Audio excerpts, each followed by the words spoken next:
Hello student, कैसे हैं आप सभी लोग। आई होप अच्छे होंगे, मस्त होंगे, पढ़ रहे होंगे। तो चलिए हम लोग स्टार्ट करते हैं। आज हमें पढ़ना है पॉलिटी में कौन सा टॉपिक पढ़ना है, तो संवैधानिक उपचारों का अधिकार, राइट टू कॉन्स्टिट्यूशनल रेमेडीज हमें पढ़ना है। जैसे कि इसके प्रीवियस क्लास की अगर हम बात करें तो प्रीवियस क्लास में हम लोगों ने आर्टिकल 30 तक कंप्लीट कर लिया था। आर्टिकल 30 के बाद हमें 31 की थोड़ा सा हम डिस्कशन कर लेते हैं। 31 में क्या है, संपत्ति का अधिकार था, जो 44 अमेंडमेंट यानी 44वें संविधान संशोधन में 1978 ईस्वी में उसे मूल अधिकार से यानी फंडामेंटल अधिकार से हटाकर उसे कानूनी अधिकार बना दिया गया है। ठीक है, तो आगे हम ऐसा नहीं कि 31 आर्टिकल हमें पढ़ना नहीं है, 31 आर्टिकल हमें पढ़ना है, लेकिन मूल अधिकार के रूप में, फंडामेंटल राइट्स के रूप में नहीं पढ़ना है, उसे एक कानूनी अधिकार के रूप में पढ़ना है। तो आगे हम बात करेंगे। अब 31 को तो यहाँ पे हमें मूल अधिकार में नहीं पढ़ना, लेकिन 31 के बाद 32 आर्टिकल के बारे में हमें पढ़ना है। तो आज हम 32 आर्टिकल है उसी के बारे में एक्सप्लेन करेंगे। तो 32 में क्या कहा गया है, संवैधानिक उपचारों का अधिकार। नाम से ही समझ में आ रहा है कि संवैधानिक उपचारों का अधिकार यानी कि उपचार का मतलब क्या होता है, इलाज, पीड़ित व्यक्ति का इलाज करना। तो यहाँ पर क्या कहा गया है कि यदि किसी भी व्यक्ति की मूल अधिकार का एक्सप्लॉयटेशन हो, शोषण हो, हनन हो, तो वो क्या कर सकता है, अपने मूल अधिकार के प्रोटेक्शन के लिए, अपने मूल अधिकार के संरक्षण के लिए वो सुप्रीम कोर्ट जा सकता है, हाई कोर्ट जा सकता है, और क्या कर सकता है, जैसे कि आर्टिकल 32 में ये कहा गया है कि रिट जारी करवा सकता है कोर्ट से। तो इन सभी के बारे में हम डिटेल से आज जानेंगे। रिट क्या होता है, रिट कितने प्रकार की होती है, रिट कौन कौन जारी कर सकता है। चलिए स्टार्ट करते हैं। तो आर्टिकल 32 में कितने क्लॉज हैं, 4 क्लॉज हैं। आर्टिकल 32 में 4 क्लॉज हैं। जैसे आर्टिकल 32 का क्लॉज 1 है, 2 है, 3 है और 4 है। एक बात यहाँ पर पहले डिस्कशन कर लेते हैं कि संविधान की आत्मा, भीमराव अंबेडकर ने संविधान की आत्मा इसी आर्टिकल को कहा है, यानी 32 आर्टिकल 32 को ही भीमराव अंबेडकर ने संविधान की आत्मा कहा है। ठीक है, तो आर्टिकल 32 में अगर हम क्लोज 1 की बात करते हैं तो इसमें क्या कहा गया है कि यदि किसी भी व्यक्ति का, क्लोज 1 में कहा गया है कि यदि किसी भी व्यक्ति के मूल अधिकार जो हैं, फंडामेंटल राइट्स हैं, उसका एक्सप्लॉयटेशन होता है, उसका शोषण होता है, हनन होता है, तो वो कहाँ जा सकता है, वो सीधे सुप्रीम कोर्ट जा सकता है। सीधे कहाँ जा सकता है, सीधे सुप्रीम कोर्ट जा सकता है और अपने फंडामेंटल राइट्स को, सीधे सुप्रीम कोर्ट जा सकता है और अपने फंडामेंटल राइट्स को प्रोटेक्ट कर सकता है। किस प्रकार से प्रोटेक्ट कर सकता है, ये हम यहाँ रिट जब पढ़ेंगे तब बात करेंगे। तो प्रोटेक्ट कर सकता है। अब यहाँ पे एक क्वेश्चन तो ज़रूर आप लोगों के माइंड में उठ रहा होगा कि किसी भी व्यक्ति के जब फंडामेंटल राइट्स उसके हनन होते हैं, तो वो जो पीड़ित होता है, जिस व्यक्ति का फंडामेंटल राइट्स हनन किया जाता है, शोषण किया जाता है, वो व्यक्ति क्या सीधे सुप्रीम कोर्ट ही जा सकता है, क्या वो हाई कोर्ट नहीं जा सकता। तो यहाँ पर ऑप्शनल है, यहाँ पे वैकल्पिक यानी विकल्प में ये भी दिया गया है कि आप सीधे सुप्रीम कोर्ट जा सकते हैं, लेकिन अगर जाना चाहते हैं हाई कोर्ट, आपके पास हाई कोर्ट पड़ता है नज़दीक में, तो आप नज़दीक में ही हाई कोर्ट में ही जा सकते हैं या सुप्रीम कोर्ट में जा सकते हैं। लेकिन कहने का मतलब यहाँ पे सीधे जो कहने का मतलब ये है, डायरेक्ट आप हाई कोर्ट जा सकते हैं। इसका मतलब ये होता है कि अगर आप हाई कोर्ट ना जा करके अपने फंडामेंटल फंडामेंटल राइट्स के प्रोटेक्शन के लिए अगर आप हाई कोर्ट ना जा करके सीधे सुप्रीम कोर्ट भी जाते हैं, तब आपसे कोई क्वेश्चन नहीं किया जाएगा कि आप हाई कोर्ट क्यों नहीं गए, डायरेक्ट आप सुप्रीम कोर्ट क्यों आए हैं। ओके, तो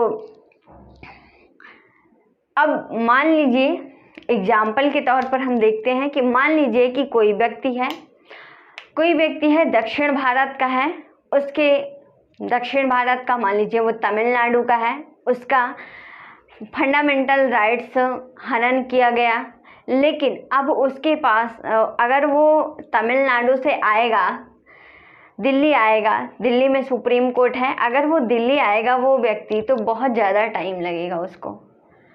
तो वो क्या कर सकता है कि जो तमिलनाडु में उसके जो पास में हाई कोर्ट है, जो उसके स्टेट में हाई कोर्ट है, वहाँ पर जा कर के भी अपने फंडामेंटल राइट्स के प्रोटेक्शन के लिए रिट दायर कर सकता है। आई थिंक आप लोगों को यहाँ तक क्लियर हो गया होगा। अब हम 32 के क्लॉज 2 में बात कर लेते हैं। क्लॉज 2 में क्या है कि कहा गया है कि क्लॉज 2 में रिट है। क्या है? रिट है। रिट का मतलब क्या होता है? सबसे पहले रिट का मतलब देखते हैं क्या होता है। तो रिट का मतलब होता है order of court. Order of court यानी कि कोर्ट आदेश जारी करता है, उसी को क्या कहते हैं? रिट। कितने प्रकार के रिट होते हैं? कितने प्रकार के रिट होते हैं? तो बंदी प्रत्यक्षीकरण, बंदी प्रत्यक्षीकरण, इसे इंग्लिश में कहते हैं हॉबियस कॉर्पस, ठीक। और दूसरा है परमादेश यानी मैंडमस। तीसरा है अधिकार परीक्षा। क्या है? अधिकार परीक्षा। क्यों? वारंटो। क्यों? वारंटो। चौथा है प्रतिषेध, प्रोहिबिशन, प्रोहिबिशन। पांचवा है उत्प्रेक्षण। तो अभी हम इसके बारे में यहाँ पे बात कर लिए हैं कि रिट कितनी प्रकार की होती हैं और रिट का मतलब क्या होता है, ठीक है। अभी उसके बाद हम बात कर लेते हैं आर्टिकल 32 के क्लॉज 3 और क्लॉज 4 में क्या कहा गया है। इसके बाद इन सभी को लास्ट में, ये छोटे नहीं हैं, इतने छोटे दिख रहे हैं लेकिन रियल में इतने छोटे नहीं हैं और बहुत ज़्यादा बड़े भी नहीं हैं। अगर हम लोग समझ करके पढ़ेंगे तो बहुत जल्दी से ये रीड जो हैं बहुत जल्दी से तैयार हो जाएंगे। तो यहाँ तक पहले आर्टिकल 32 का क्लॉज 4 कंप्लीट कर लेते हैं, क्लॉज 3 एंड क्लॉज 4। उसके बाद इसको हम एक एक करके बंदी प्रत्यक्षीकरण क्या है, उसमें क्या क्या होती हैं प्रक्रिया, इन सारे रिट के बारे में एक्सप्लेन करेंगे, ठीक है। तो अब हम ये जान लेते हैं कि आर्टिकल 32 के क्लॉज 3 में क्या कहा गया है। आर्टिकल 32 के क्लॉज 3 में क्या कहा गया है कि जो आर्टिकल 32 के क्लॉज 1 में कहा गया है और जो आर्टिकल 32 के क्लॉज 2 में जो बातें कही गई है उसको संसद क्या कर सकती है? बिना लिमिट किए, ठीक है, बिना लिमिट किए यानी बिना सीमित किए, वो बिना सीमित किए संसद को ये अधिकार है कि वो सुप्रीम कोर्ट, हाई कोर्ट के अन्य, सुप्रीम कोर्ट और हाई कोर्ट से अन्य भी जो न्यायालय हैं, जो कोर्ट हैं, उन्हें रिट जारी करने का आदेश दे सकती है। कौन? संसद। तो यहाँ पे एक बात समझिए, कौन दे सकता है आदेश? संसद। यानी कि पार्लियामेंट, सुप्रीम कोर्ट और हाई कोर्ट के पास हमने देखा कि रिट जारी करने का पावर है, लेकिन अगर संसद चाहे तो जो अन्य कोर्ट हैं, अन्य कोर्ट में कौन आएगा? अब सुप्रीम कोर्ट की हमने बात कर लिया, सुप्रीम कोर्ट के पास है पावर और हाई कोर्ट के पास है, तो अन्य में कौन आएगा? अन्य में डिस्ट्रिक्ट कोर्ट आएगा। क्या आएगा? डिस्ट्रिक्ट कोर्ट आएगा। तो यानी कि संसद अगर चाहे तो वो अन्य कोर्ट यानी डिस्ट्रिक्ट कोर्ट डिस्ट्रिक्ट कोर्ट को विधि बनाकर, यहाँ पे एक बात ध्यान रखिएगा कि संसद जो भी कार्य करेगी वो विधि बना करके करेगी, यानी कानून बना करके करेगी।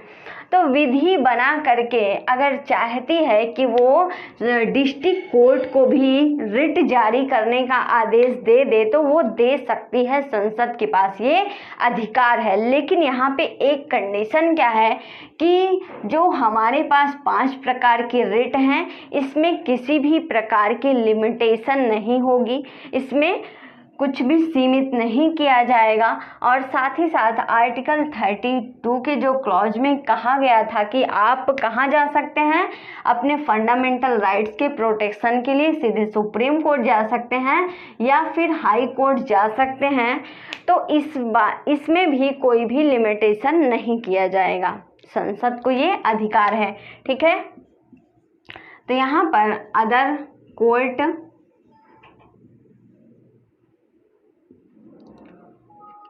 अब हम बात कर लेते हैं आर्टिकल 32 के क्लॉज 4 में क्या कहा गया है। आर्टिकल 32 का क्लॉज 4 जो है वो क्या कह रहा है कि निलंबित, हमारे जो फंडामेंटल राइट्स हैं उन्हें निलंबित नहीं किया जा सकता, हमारे फंडामेंटल राइट्स को निलंबित नहीं किया जा सकता। लेकिन क्या कहा गया है कि जो संविधान में प्रावधान दिए गए हैं उनको छोड़ करके कहा जा रहा है, संविधान में जो प्रावधान दिए गए हैं, जो नियम बताए गए हैं निलंबन के लिए, फंडामेंटल राइट्स के निलंबन के लिए, उनको छोड़ करके अलग से संसद, अलग से किसी भी प्रकार से हमारे फंडामेंटल राइट्स को, मूल अधिकार को निलंबित नहीं किया जा सकता। ठीक है, तो निलंबन करने का अब यहाँ बात आती है, निलंबित नहीं किया, पहली बात तो कह रहा है निलंबित नहीं किया जा सकता, और दूसरा कह रहा है कि जो यानी कि संविधान में प्रावधान दिए गए हैं उनके आधार पर निलंबित किया जा सकता है। अब हम देख लेते हैं कि हमारे फंडामेंटल राइट्स जो हैं वो किस किस कंडीशन में निलंबित होते हैं, संविधान में कहाँ कहाँ पर ये बात कही गई है कि हमारे फंडामेंटल राइट्स निलंबित हो सकते हैं। ठीक है, तो यहाँ पर हम देख रहे हैं आर्टिकल 358 में 2 जगह ये प्रावधान दिया गया है, आर्टिकल 358 में और आर्टिकल 359 में।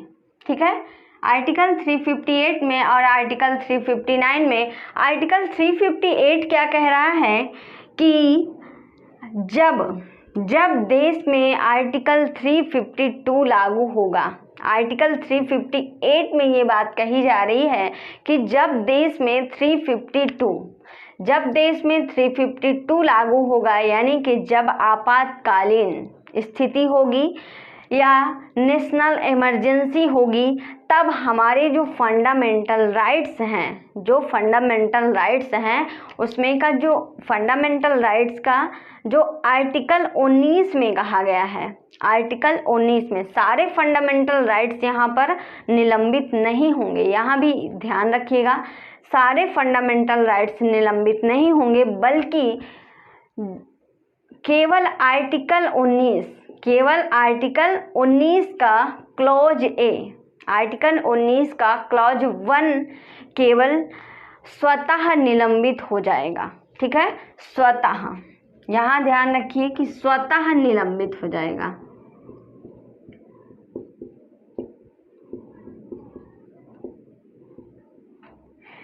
जब आर्टिकल 358 में क्या कहा गया है कि जब भी देश में आपातकालीन स्थिति लागू होगी, राष्ट्रीय आपातकालीन स्थिति या नेशनल इमरजेंसी, जब भी ऐसी कंडीशन लागू होगी तो आर्टिकल, सारे फंडामेंटल राइट्स जितने हमारे पास हैं वो सभी तो नहीं, लेकिन आर्टिकल 19 में जो आर्टिकल 19 के क्लॉज 1 में जो 6 अधिकार हमें मिलते हैं, 6 अधिकार मिलते हैं, वो सारे अधिकार स्वतः निलंबित हो जाएंगे, अपने आप निलंबित हो जाएंगे। ठीक है, तो कौन कौन से 6 अधिकार हैं? जैसे हमें वाक एवं अभिव्यक्ति की स्वतंत्रता, एक्सप्रेशन की फ्रीडम, और दूसरा है संगठन बनाने का, समूह बनाने का, संगठन बनाने का यानी ऑर्गेनाइजेशन, असेंबली सभा करने का, असेंबली शांतिपूर्वक सभा करने का, हम उस टाइम शांतिपूर्वक सभा भी नहीं कर सकते हैं,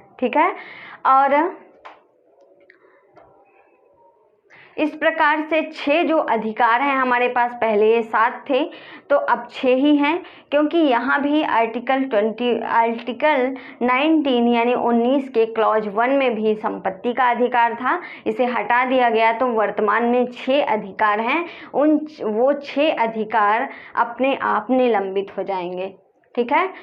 जब देश में राष्ट्रीय आपातकालीन स्थिति लागू होगी, 352 लागू होगा, तो कोई भी व्यक्ति ना धरना प्रदर्शन कर सकता है, ना वो सभा कर सकता है, ना संगठन बना सकता है, ना वो जो मन चाहे, क्या जो मन चाहे यानी बोलने की अभिव्यक्ति हो उसे, जैसे ऐसे व्यक्ति बोल सकता है, आंदोलन कर सकता है। जब सरकार का विरोध करता है तो क्या करता है, सरकार का पुतला भी फूंक देता है और उससे प्रभावित होता है तो यानी प्रशंसा भी कर सकता है। जैसे कि हमारे देश का जो संविधान है वो कैसा है, लोकतांत्रिक है, डेमोक्रेटिक है, तो इसलिए ये सब होता है। लेकिन जब 352 या आपातकालीन स्थिति लागू होगी तो ये सारी कंडीशन जो हैं, जो ये सारे मूल अधिकार हमें मिले हैं 19 में एक क्लॉज 1 के तहत, वो सारे स्वतः ही निलंबित हो जाएंगे। अब आर्टिकल 359 में क्या कहा गया है कि जब देश में वही स्थिति सेम, जब ये लागू होगा, जब 352 लागू होगा, जब नेशनल इमरजेंसी राष्ट्रीय आपातकालीन स्थिति लागू होगी, तब किसके पास अधिकार है, संसद के पास नहीं है। ध्यान दीजिएगा, यहाँ पे संसद के पास ये अधिकार नहीं है। अधिकार किसके पास है, राष्ट्रपति के पास। किसके पास, राष्ट्रपति के पास ये अधिकार है, यानी प्रेसिडेंट के पास ये अधिकार है। वो चाहें तो, राष्ट्रपति अगर चाहें तो वो कुछ, यानी सम का मतलब कुछ फंडामेंटल राइट्स, कुछ मूल अधिकार, या आल यानी कि सभी मूल अधिकार को निलंबित कर सकते हैं, ठीक है। जब भी देश में 352 लागू होगा तो आर्टिकल 358 में कह रहा है कि आर्टिकल 19 का क्लॉज ए जो 6 प्रकार की हमें स्वतंत्रता देता है, 6 प्रकार की, वो अपने आप निलंबित हो जाएगा। दूसरी बात कहा जा रहा है कि आर्टिकल 359 में कहा जा रहा है कि जब 352 देश में राष्ट्रीय आपातकाल लगेगा तो राष्ट्रपति को ये अधिकार है कि वो कुछ फंडामेंटल राइट्स को, कुछ मूल अधिकार को या सभी मूल अधिकार को निलंबित कर सकते हैं। एक बात यहाँ पे ध्यान रखिएगा, ये मैंने नोट करके लिखा है, ठीक है, नोट करके, कि आर्टिकल 20 और 21, आर्टिकल 20 और 21 ये दोनों कभी भी निलंबित नहीं होंगे, ठीक है। आर्टिकल 20 और 21 कभी भी निलंबित नहीं होंगे, चाहे वो 352 की स्थिति हो यानी नेशनल इमरजेंसी की स्थिति हो या फिर किसी भी प्रकार की स्थिति हो देश में। लेकिन आर्टिकल 20 यानी 20 और 21 कभी भी निलंबित नहीं होंगे, ये हमेशा मूल अधिकार के रूप में माने जाएंगे, ठीक है। अब आर्टिकल 20 और आर्टिकल 21 क्या है, तो हम लोगों ने इसके बारे में पहले ही पढ़ लिया है, ठीक है। आर्टिकल 20 क्या है कि एक यानी कि कानून सज़ा के बारे में रिलेटेड है, ठीक है, सज़ा के लिए कि किसी भी व्यक्ति को एक अपराध के लिए एक ही सज़ा दिया जा सकता है। और आर्टिकल 21 में क्या कहा जा रहा है कि आर्टिकल 21 जो है वो हमारे प्राण एवं दैहिक की स्वतंत्रता, पर्सनल लिबर्टी, ये सभी बातें कह रहा है। तो ये दोनों आर्टिकल कभी भी निलंबित नहीं होंगे। आई होप आप लोगों को इतना क्लियर हो गया होगा।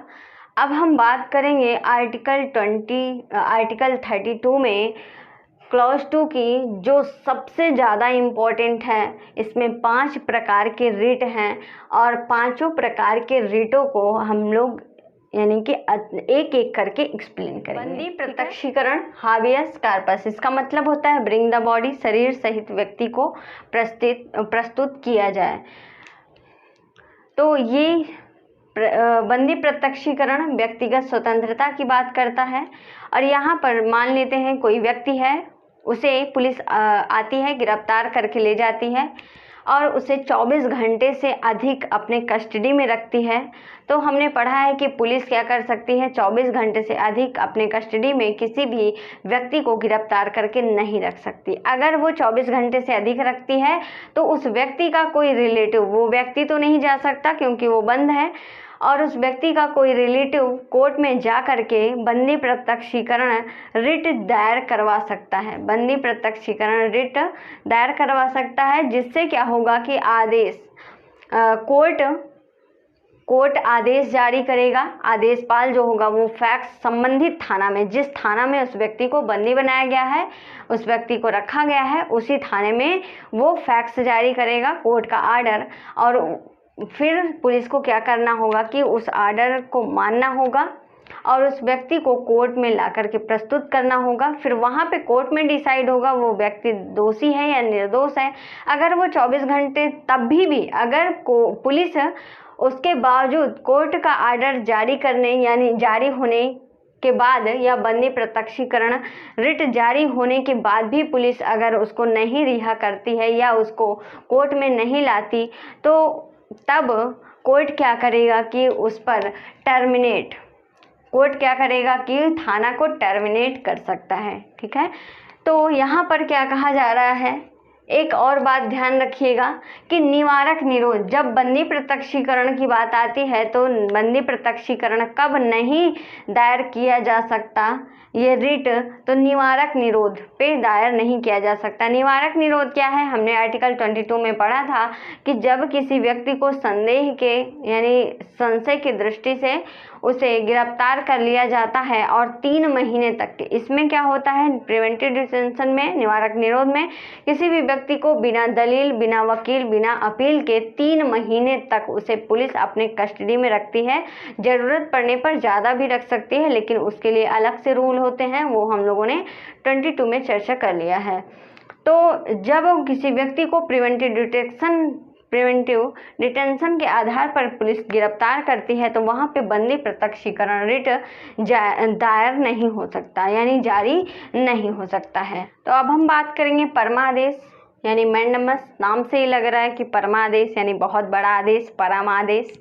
ठीक है, तो परमादेश का मतलब क्या होता है, वी कमांडेड, हम आदेश दे रहे हैं। ठीक है, तो यहाँ पर पब्लिक ड्यूटी यानी जो भी सरकारी कर्मचारी होते हैं, जो सरकारी नौकरी करने वाले लोग हैं, उन पर ये जारी किया जाता है। मान लीजिए कोई स्कूल है, स्कूल में क्या हो रहा है कि कोई टीचर पढ़ा नहीं रहे हैं, आ रहे हैं लेकिन वो पढ़ा नहीं रहे हैं, किसी और काम में व्यस्त हैं, स्कूल के काम में नहीं बल्कि किसी स्कूल से बाहर घर का काम है, किसी और काम में व्यस्त हैं, पढ़ा नहीं रहे हैं, तो उसके लिए वहाँ पे उनके लिए परमादेश जारी किया जा सकता है कोर्ट में, और कोर्ट आदेशपाल द्वारा फैक्स जारी करवा सकता है, यानी फैक्स जारी करवाएगा उस स्कूल में उस टीचर के लिए। ठीक है, तब वहाँ पर उनको ये बात माननी पड़ेगी, और ना मानने पर यानी अवहेलना करने पर वो कोर्ट क्या करेगा, टर्मिनेट भी कर सकता है। मान लीजिए कोई हॉस्पिटल है, ठीक है, हॉस्पिटल है, अब हॉस्पिटल में आप गए, बहुत सीरियस केस है, लेकिन क्या हो रहा है, कह रहे हैं अभी हॉस्पिटल में ऐसी समस्याएं देखने को मिलती है कि जाते हैं लोग तो क्या होता है वहाँ पे कि सीट नहीं खाली है, क्या कहेंगे, सीट नहीं है, ये है, ऑक्सीजन नहीं है, मतलब अनेक प्रकार की ऐसी देखी जाती है समस्याएं। तो वहाँ पर अगर है सीट और उसके बावजूद भी आपको सीट नहीं दे रहे हैं कि किसी एक पर्सनल व्यक्ति के लिए, मान लीजिए कोई उच्च व्यक्ति है, कोई नेता है या कोई अन्य व्यक्ति है जिसके लिए वो सीट रखी गई है कि हाँ वो बीमार होंगे तो वो आएंगे, उनके लिए वो स्पेशली सीट है। तो अभी जब पेंडेमिक कोविड-19 चल रहा था तो ये सब देखा गया था, ये सब देखा गया था कि सीटों को स्पेशली मतलब किसी पर्सन के लिए रखा जाता था। और बहुत से ऐसे केसेस हुए थे जहाँ जब व्यक्ति की डेथ भी हो गई थी, ठीक है, बहुत सीरियस केस हुए थे। तो यहाँ पर अगर कोई व्यक्ति को हॉस्पिटल में सीट नहीं दिया जा रहा है जबकि सीट खाली है, तो आप क्या कर सकते हैं कि परमादेश यानी परमादेश रिट कोर्ट में जारी करवा सकते हैं और कोर्ट फिर वहाँ पे उस हॉस्पिटल के लिए फैक्स जारी करेगा यानी रिट जारी करेगा और उसको उस हॉस्पिटल के जो अधिकारी होंगे उन्हें ये बात माननी पड़ेगी, ठीक है। अब यहाँ पे एक बात क्या है कि आप राष्ट्रपति और राज्यपाल इन दो लोगों के खिलाफ कभी परमादेश या मेंडमस जारी नहीं कर सकते हैं। किसके खिलाफ? राष्ट्रपति और राज्यपाल के खिलाफ कभी भी परमादेश या मेंडमस जारी नहीं कर सकते हैं। यहाँ पे एक और बात ध्यान रखने वाली है कि यहाँ जैसे कोई सरकारी कर्मचारी है जो नौकरी करने वाले हैं, सिर्फ उन्हीं के लिए ये बात है। जैसे कोई पर्सनल ऐसे यानी प्राइवेट गवर्नमेंटेड वर्क एम्प्लॉय नहीं है। जैसे मैं अपना एग्जांपल दे रही हूँ कि मैं अगर आप लोगों को पढ़ा रही हूँ, कुछ दिनों तक पढ़ाई, उसके बाद 2-4 दिन नहीं पढ़ाई हूँ, तो आप मेरे खिलाफ परमादेश नहीं जारी करवा सकते हैं, ठीक है। मैं नहीं पढ़ा रही हूँ तो नहीं जारी करवा, मैं पब्लिक ड्यूटी नहीं कर रही हूँ, मैं अपने सेल्फ से यानी इच्छा से आप लोगों को पढ़ा रही हूँ, मैं कोई सरकारी एम्प्लॉई नहीं हूँ, ओके। बट ऐसा होगा नहीं तो आप लोग ऐसा समझ लें कि एग्जाम्पल दे रही हैं मैम, तो रियली में ऐसा कुछ होने वाला है क्या? आगे हम बात करेंगे अधिकार परीक्षा की। ये अधिकार परीक्षा क्या होता है? अधिकार परीक्षा का मतलब होता है कि किस आधार पर यानी कि कोई भी व्यक्ति अगर उसकी योग्यता, कोई भी व्यक्ति अपनी योग्यता से अधिक वर्क करता है, अपनी योग्यता से अधिक वो अपनी योग्यता से अधिक वर्क करता है, तो उस पर अधिकार परीक्षा या क्यू वारंटो रिट दायर करवाई जा सकती है। कैसे? मान लीजिए कोई व्यक्ति फर्जी नौकरी कर रहा है, ठीक है, कोई व्यक्ति क्या कर रहा है? फर्जी नौकरी कर रहा है। उस पद के लिए वो व्यक्ति उस पोस्ट के लिए एलिजिबल नहीं था, उस पोस्ट के लिए योग्य नहीं था, लेकिन फिर भी किसी प्रकार से उसने अपने आप को क्या कर लिया है? सिलेक्ट करवा लिया है और वो फर्जी नौकरी कर रहा है, फर्जी जॉब कर रहा है।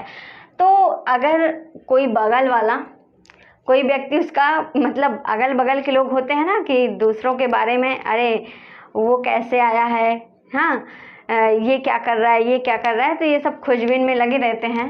तो कोई भी व्यक्ति अगर उसके खिलाफ रिट दायर कर दिया, कौन सा रिट? अधिकार परीक्षा रिट, क्यों वारंटो, अगर रिट दायर कर दिया तो उस व्यक्ति की क्या होगी? संवैधानिक जांच होगी। उस व्यक्ति की जांच होगी कि किस प्रकार से आपने किस प्रोसेस से अपने आप को सेलेक्ट करवाया है, फर्जी है या कैसे है, तो उन सब की जांच होगी। मान लीजिए यहीं पर एक एग्जाम्पल लेते हैं कि कोई व्यक्ति है किसी हॉस्पिटल में है, ठीक है, हॉस्पिटल में है, कोई व्यक्ति बहुत सीरियस है, क्या है? बहुत सीरियस है, पेशेंट बहुत सीरियस है और डॉक्टर हैं लेकिन कम है डॉक्टर। मान लीजिए एक ही डॉक्टर है, कई पेशेंट हैं, बहुत सीरियस है, और वहाँ पर वो डॉक्टर ने क्या किया? एक सफाई कर्मी जो प्यून का काम कर रहा है उस हॉस्पिटल में, उससे क्या कहा कि आप इसको इंजेक्शन लगा दीजिए, आप इसको, इस पेशेंट को दवा दे दीजिए, ठीक है। तो अब यहाँ पर क्या वो जो व्यक्ति जो प्यून था, क्या वो दवा दे सकता था? क्या उस पेशेंट को हैंडल कर सकता था, यानी इंजेक्शन लगा सकता था? नहीं लगा सकता था। क्यों नहीं लगा सकता? क्योंकि वो उसके लिए योग्य नहीं है, वो इसके लिए वो योग्य नहीं है, और उस व्यक्ति का जो वो प्यून है वो उस प्यून का अधिकार क्षेत्र नहीं है, यानी वो अधिकार नहीं है उसका कि वो कार्य करे। लेकिन फिर भी अगर किसी रीजन से करवाया जा रहा है तो आप क्या कर सकते हैं, अधिकार परीक्षा क्यू वारंटो रिट दायर कर सकते हैं। अब क्या होगा, कोर्ट में पेशी होगी और फिर वहाँ पे सारी बातें होंगी।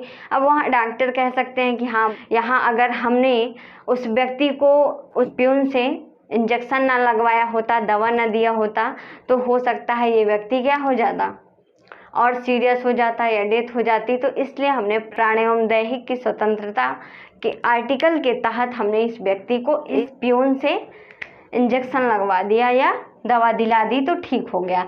अब कोर्ट क्या करेगा, उस पर उस डॉक्टर को कोई कार्रवाई नहीं करेगा, मतलब कहेगा ठीक है, अच्छी बात है। ये अच्छी बात नहीं है, ऐसा करो, कंपाउंडर रख लो।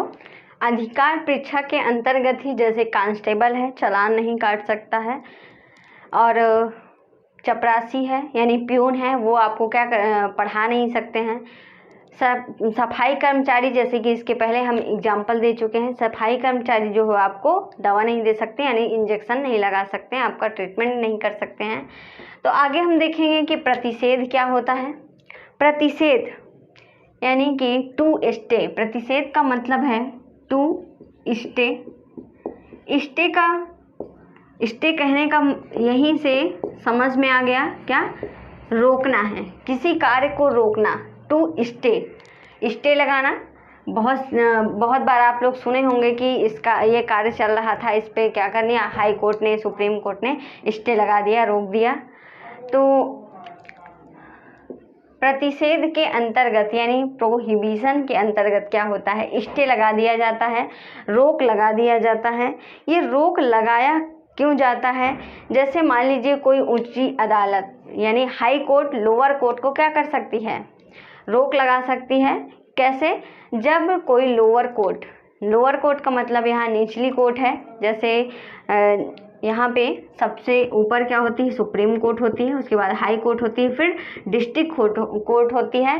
तो सुप्रीम कोर्ट किस पे रोक लगा सकती है, किस पे स्टे लगा सकती है, हाई कोर्ट पे भी लगा सकती है और डिस्ट्रिक्ट कोर्ट पे भी लगा सकते हैं। लेकिन अगर हम यहाँ हाई कोर्ट की बात करें तो हाई कोर्ट केवल डिस्ट्रिक्ट कोर्ट पर ही स्टे लगा सकती है और डिस्ट्रिक्ट कोर्ट किसी पे भी स्टे नहीं लगा सकती है।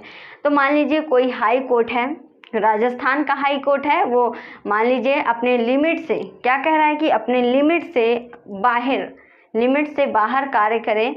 राजस्थान का हाई कोर्ट है और वो यूपी में मर्डर हो गया है, क्या हुआ है, यूपी में मर्डर हो गया है और वो यूपी के केस को राजस्थान का हाई कोर्ट अगर हैंडल कर रहा है तो क्या ये इसका लिमिट है, क्या राजस्थान का हाई कोर्ट जो है क्या उसका लिमिट है, ये इसका लिमिटेशन नहीं है। इसका मतलब है राजस्थान का हाई कोर्ट जो है वो अपने लिमिट से बाहर जा रहा है, तो उस पर सुप्रीम कोर्ट रोक लगा सकती है, उस सुनवाई पर, उस केस पर, जो केस चल रहा है उस पर रोक लगा सकती है। मान लीजिए कि डिस्ट्रिक्ट कोर्ट है, ठीक है, डिस्ट्रिक्ट कोर्ट ही है, किसी व्यक्ति को क्या करता है कि पकड़ करके सुनवाई कर रहा है, सजा सुनाने जा रहा है किसी, जबकि वो जो सुनवाई कर रहा है वो क्या है, जैसे कि किसी निचली अदालत जो है डिस्ट्रिक्ट कोर्ट है या हाई कोर्ट है, वो क्या कर रही है, किसी ऐसे व्यक्ति को सजा देने जा रही है जो निर्दोष है, तब क्या कर सकती है, जो ऊंची वाली अदालत है उससे ऊपर वाली यानी सुप्रीम कोर्ट हाई कोर्ट को, डिस्ट्रिक्ट कोर्ट को और हाई कोर्ट डिस्ट्रिक्ट कोर्ट को क्या कर सकती है कि स्टे लगा सकती है, ठीक है। अब यहाँ पर सेम यही प्रोसेस कहाँ चलेगा, उत्प्रेषण, जब हम उत्प्रेषण रिट की बात करेंगे तो सेम यही होगा, इसमें भी यही होता है कि हाई कोर्ट डिस्ट्रिक्ट कोर्ट पर स्टे लगा सकती है और सुप्रीम कोर्ट जो है वो हाई कोर्ट और डिस्ट्रिक्ट कोर्ट पर स्टे लगा सकती है। कब लगा सकती है, जब निचली अदालत जो लोअर कोर्ट है वो अपने अधिकार क्षेत्र से बाहर अगर कार्य करती है तो, या फिर किसी गलत व्यक्ति को सजा सुनाने जा रही है, तो अब यहाँ पर क्या है कि सजा सुना रही है तो यहाँ पर इन दोनों में डिफरेंट क्या है, सेम यही प्रोसेस रहेगा दोनों में, डिफरेंट क्या है कि जब वो सुनवाई चल रही हो, ठीक है।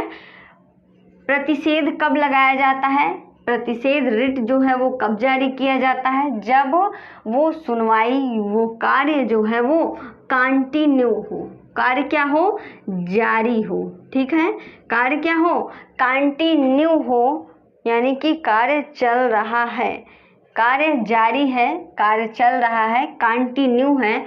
और उत्प्रेषण कब होता है, उत्प्रेषण रिट कब दायर की जाती है, तो उत्प्रेषण रिट तब दायर की जाती है जब मान लीजिए यही जो प्रतिषेध करना था, लेकिन क्या हुआ कि किसी व्यक्ति ने प्रतिषेध रिट जारी नहीं किया और वो जो सुनवाई चल रही थी, जो किसी व्यक्ति को, निर्दोष को सजा देने की सुनवाई चल रही थी, वो क्या हो गया है, कंप्लीट हो गया है। ठीक है, वो कंप्लीट हो गया है।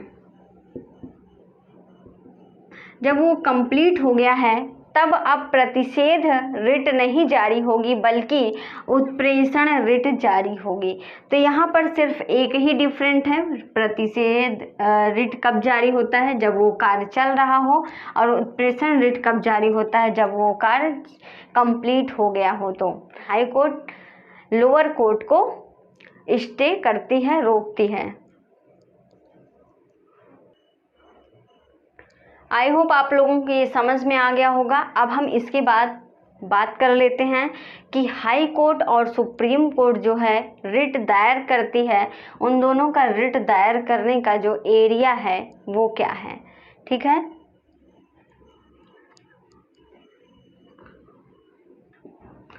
अगर सुप्रीम कोर्ट रिट दायर करेगी तो वो कौन से आर्टिकल के तहत दायर करेगी रिट, आर्टिकल 32 के तहत। अगर हाई कोर्ट रिट दायर करती है तो रिट जारी करती है तो वो किस आर्टिकल के तहत जारी करती है, 226। हाई कोर्ट क्या करती है, 226। तो ये हाई कोर्ट हो गया और ये सुप्रीम कोर्ट हो गया। ये 226 आर्टिकल के तहत रिट दायर करेगी और सुप्रीम कोर्ट जो है वो 32 आर्टिकल के तहत। ठीक है, अब इन दोनों में अगर हम बात करें तो ये जो सुप्रीम कोर्ट है इसका जो रिट होता है वो अधिक पावरफुल होता है। इसका रिट जो है वो अधिक पावरफुल होता है। ठीक है, अधिक पावरफुल होता है। हाई कोर्ट का जो रिट होता है वो कम पावरफुल होता है, कम पावरफुल होता है।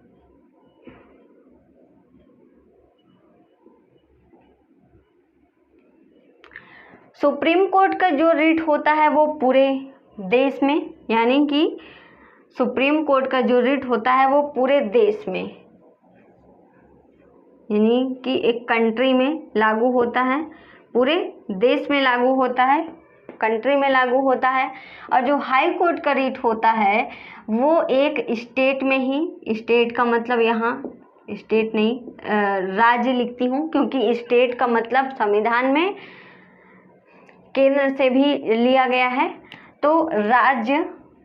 ठीक है, हाई कोर्ट केवल राज्य के लिए रिट दायर करेगी, अपने स्टेट के लिए। सुप्रीम कोर्ट जो होगी वो पूरे देश के लिए रिट दायर करेगी। ठीक है, तो यहाँ पर एक और बात है क्या कि हाई कोर्ट क्या करती है, वो फंडामेंटल राइट्स और अदर, ठीक है, फंडामेंटल राइट्स का जब शोषण होता है, उल्लंघन होता है, तब भी वो रिट दायर जारी कर सकती है और अन्य चीज़ों के लिए भी रिट जारी कर सकती है। लेकिन अगर हम सुप्रीम कोर्ट की बात करें तो वो केवल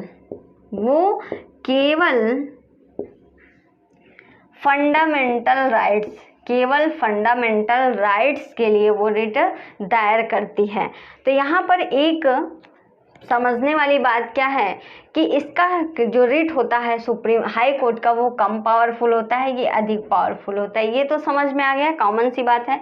लेकिन यहाँ कन्फ्यूजन क्या है कि सुप्रीम कोर्ट जो है वो केवल फंडामेंटल राइट्स के लिए रिट दायर करेगी, यानी इसका जो न्यायिक दायरा है, जो न्याय करने का दायरा है वो क्या है, कम है। ठीक है, और इसका ये फंडामेंटल राइट्स और अदर चीज़ों के लिए भी रिट दायर करेगी हाई कोर्ट, तो उसका न्यायिक दायरा क्या है, ज़्यादा है।